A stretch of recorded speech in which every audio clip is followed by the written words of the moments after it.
जितनी स्विट्जरलैंड की total population है उससे ज्यादा इंडिया इंजीनियर्स प्रोड्यूस कर देता है। उसके बाद भी रिसर्च एंड इनोवेशन में स्विट्जरलैंड नंबर 1 पे है। इंडिपेंडेंस के बाद से रिपब्लिक ऑफ इंडिया ने 0 नोबेल लॉरियट्स प्रोड्यूस किए इन साइंस।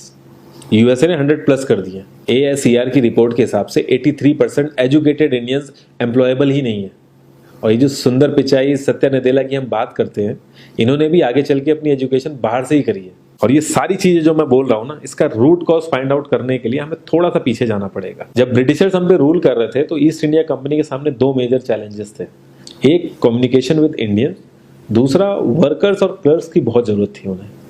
फिर थॉमस बेविंगटन मैकॉय ने हमें इंग्लिश एजुकेशन एक्ट ऑफ 1835 दिया, जिससे उनके दोनों पर्पस पूरे हुए। पहला, उनको बंदे चाहिए थे जो चुपचाप डेस्क पे बैठे अपना काम करें, क्वेश्चंस ना करें और ज्यादा क्रिएटिव ना हो। Second, communication in English.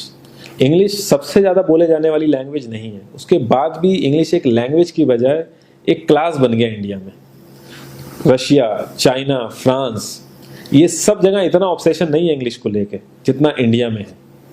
Poor communication बोला जाता है अगर आपकी इंग्लिश अच्छी नहीं है, जबकि इंग्लिश ना आने का मतलब है कि आपको कोई और लैंग्वेज आती है। 5 साल पुराना iOS भी आज की डेट में आउटडेटेड माना जाता है। लेकिन इतनी इंपॉर्टेंट चीज हमारा एजुकेशन सिस्टम आज भी बस थोड़े से चेंजेस के साथ ऐसे ही चल रहा है। हमारे एजुकेशन सिस्टम में रटने का कंपटीशन होता है, जो ज्यादा रट लेता है उसके ज्यादा मार्क्स आते हैं। अब 95% जिसके संस्कृत में आए हैं वो भी संस्कृत नहीं बोल पा रहा है। और बेसिक हिस्ट्री होने की बजाय इतनी मोटी मोटी किताबें हैं हिस्ट्री की जिसका कोई मतलब नहीं है। अगर आज की डेट में आपको कुछ भी पता करना है, आप गूगल से पता कर लोगे। उसके लिए आपको याद करने की जरूरत नहीं है इतना कुछ। और ये गवर्नमेंट स्कूल में हर क्लास में इंग्लिश का सब्जेक्ट है। 12-12 साल लगाने के बाद भी लोग इंग्लिश नहीं बोल पा रहे हैं। और बिना किसी बुक को पढ़े एक 5 साल का बच्चा सीख लेता है, क्योंकि उसको वैसा एनवायरमेंट मिल जाता है। A+B का whole square is equal to A² + B² + 2AB। इसका रियल लाइफ में क्या यूज है किसी को नहीं पता, न प्रिंसिपल, न टीचर, न बच्चे, बस पढ़ाए चले जा रहे हैं। हो सकता है इसका कुछ मतलब हो, लेकिन आप ट्राई करके देख लेना, किसी को नहीं पता। हाँ, 2AB की जगह अगर आपने 3AB बोल दिया तो 4 लोग हंसने वाले मिल जाएंगे आपके ऊपर। किंडरगार्टन में जो बच्चों को सिखाने के लिए टेक्निक यूज होती है वो लाख गुना अच्छी है कॉलेज की वो रटने वाली टेक्निक से। और जिन बच्चों के बहुत ज्यादा नंबर आते हैं ना, जो वो छुपा छुपा के एग्जाम में लिखते हैं, आप देखोगे जब वो रियल लाइफ में जाते हैं ना तो ज्यादातर क्रम्बल करते हैं वो। हर किसी को सेम सिलेबस और सेम चीज सिखाई जाती है बिना उसकी कैपेबिलिटी देखे। और क्रिएटिविटी का तो दूर दूर तक मतलब नहीं होता।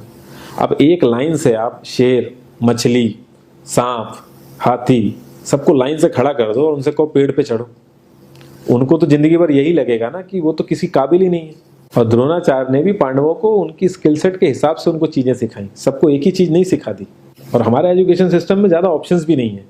सबसे ऊपर साइंस, फिर कॉमर्स, और सबसे नीचे जाके कहीं नंबर आता है आर्ट्स का। आर्ट्स लेने वाले को तो लोग इतना हल्के में लेते हैं जैसे वो किसी काम का ही नहीं है। हर माँ बाप को तो इंजीनियर या डॉक्टर ही बनाना है। कॉलेज वाले अगर एक्स्ट्रा कोर्स रख भी देते हैं तो माँ बाप एंट्री नहीं कराएंगे, तो वो सारा पैसा बर्बाद होगा कॉलेज का। तो ऑप्शंस कहाँ से आएंगे? और बचपन से ही आपकी ट्रेनिंग स्टार्ट हो जाती है। माँ बाप, भाई बहन, रिलेटिव सब ये समझाते हैं अगर आपके मार्क्स नहीं आए और जॉब नहीं लगी तो आपकी जिंदगी बेकार। और लाइफ की क्रिएटिविटी को आप रखते हो साइड में, और ये अच्छे मार्क्स और अच्छी जॉब पाना आपका सपना बन जाता है। अब ये सपना पूरा हो जाता है तो बहुत बढ़िया है, दूसरे को जेलस फील कराओगे, नीचा फील कराओगे। और इस छोटी सी उम्र में अगर सपना टूट जाता है तो सेल्फ डाउट में आ जाओगे। इतना बाहर वाले आपको नीचा नहीं समझेंगे जितना आप खुद की नजरों में गिर जाओगे। आप किसी भी 4-5 सक्सेसफुल आदमियों के बारे में सोच के देखिए जिन्हें आप बहुत सक्सेसफुल मानते हो या जिनकी तरह लाइफ आप जीना चाहते हो। मैं ये कह सकता हूं कि वो इस एजुकेशन सिस्टम की वजह से तो सक्सेसफुल नहीं होंगे, चाहे वो जो भी हो। धीरू भाई अंबानी, विराट कोहली, आमिर खान, नरेंद्र मोदी, ये सब हमारे इस करंट एजुकेशन सिस्टम के ट्रैप में नहीं फंसे। इन्होंने खुद सीखा, खुद एजुकेट हुए और खुद आगे बढ़े। किसी कंपनी के सीईओ को अगर ये कहा जाए कि आप अपनी कंपनी के सारे डिपार्टमेंट में इंटरव्यू दीजिए, तो कोई गारंटी नहीं है कि वो सारे डिपार्टमेंट के इंटरव्यू निकाल लेगा।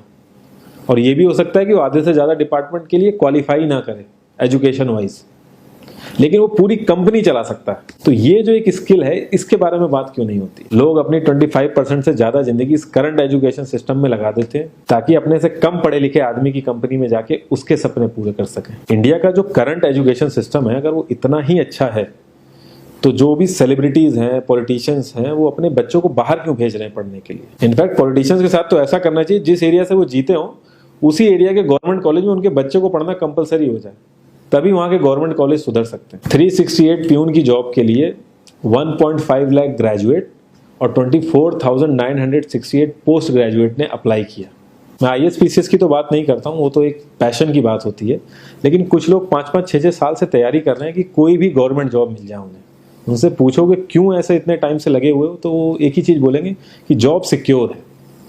मतलब आप काम नहीं भी करोगे तो आपको निकाला नहीं जाएगा। ये सारी कामचोरी वाली बातें माइंड में इसीलिए आती हैं क्योंकि हमारा जो करंट एजुकेशन सिस्टम है वो इतना कॉन्फिडेंस ही नहीं देता है कि हम अपनी स्किल के दम पे कहीं जाके काम करें और हमें निकलने का डर ना हो।